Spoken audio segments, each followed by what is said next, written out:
தற்போது கிடைத்துள்ள முக்கிய செய்தியாக பார்த்து வருகிறோம். சென்னையில் 9வது நாளாக இடைநிலை ஆசிரியர்கள் போராட்டத்தில் ஈடுபட்டு வருகின்றனர். முக்கிய செய்தியாக பார்த்து வருகிறோம்.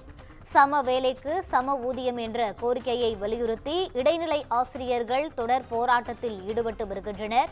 இந்நிலையில் இன்று 9வது நாளாக சென்னை நுங்கம்பாக்கத்தில் உள்ள டிபிஐ அலுவலகத்தை முற்றுகையிட்டு ஆசிரியர்கள் போராட்டம் நடத்தி வருகின்றனர். தங்களது கோரிக்கையை நிறைவேற்ற வேண்டும் என கூறி கோஷங்களை எழுப்பி ஆசிரியர்கள் போராட்டத்தில் ஈடுபட்டு வருகின்றனர். முக்கிய செய்தியாக பார்த்து வருகிறோம்.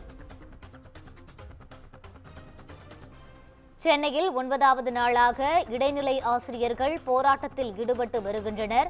சம வேலைக்கு சம ஊதியம் என்ற கோரிக்கையை வலியுறுத்தி இடைநிலை ஆசிரியர்கள் முழக்கங்களை எழுப்பி வருகின்றனர்.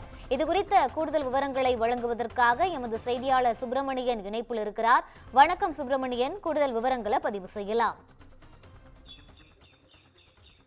சம வேலைக்கு சம ஊதியம் என்ற கோரிக்கையை வலியுறுத்தி இடைநிலை பதிவு மூப்பு ஆசிரியர்கள் 9வது நாளாக இன்று போராட்டத்தில் ஈடுபட்டுக் கொண்டிருக்கிறார்கள்.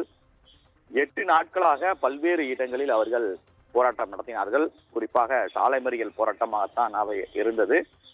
8 நாட்களாக நடத்தப்பட்ட போராட்டத்தின் போது 8 நாட்களும் அவர்கள் கைது செய்யப்பட்டார்கள். அவர்கள் மீது வழக்கு பதிவும் தனித்தனியாக செய்யப்பட்டிருக்கிறது. இந்த நிலையில் இன்று 9வது நாளாக சென்னை நுங்கம்பாக்கத்தில் இருக்கக்கூடிய டிபிஐ அலுவலகத்தை முற்றுகையிட்டு தற்போது போராட்டத்தில் ஈடுபட்டுக் கொண்டிருக்கிறார்கள்.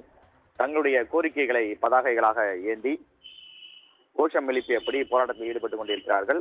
அரசு தங்களுடைய கோரிக்கைகளை நிறைவேற்றும் வரை போராட்டத்தை கைவிட மாட்டோம், தொடர்ந்து போராடி வருவோம் என்று ஆசிரியர்கள் தரப்பில் தெரிவிக்கப்பட்டிருக்கிறது. திங்கட்கிழமை முதல் பள்ளிகள் திறக்கப்படக்கூடிய சூழ்நிலையிலும் எங்களுடைய போராட்டம் தொடரும் என்றும் அவர்கள் தெரிவித்திருக்கிறார்கள். மாணவர்களுடைய கல்வி பாதிக்காத வகையில் எங்களுடைய போராட்டம் நடைபெறும் என்றும் அவர்கள் தெரிவித்திருக்கிறார்கள். மேலும் இன்று பள்ளி கல்வித்துறை அமைச்சர் ஆசிரியர்களை போராட்டத்தில் ஈடுபடக்கூடிய ஆசிரியர் சங்கத்தை சேர்ந்தவர்களை அழைத்து பேச்சுவார்த்தை நடத்த இருப்பதாக தகவல்கள் வெளியாகி இருக்கிறது. அதனை இதுவரை ஆசிரியர்கள் உறுதிப்படுத்தவில்லை. ஆனாலும் எங்களுடைய போராட்டம் தொடர்ந்து கொண்டுதான் இருக்கும். பேச்சுவார்த்தை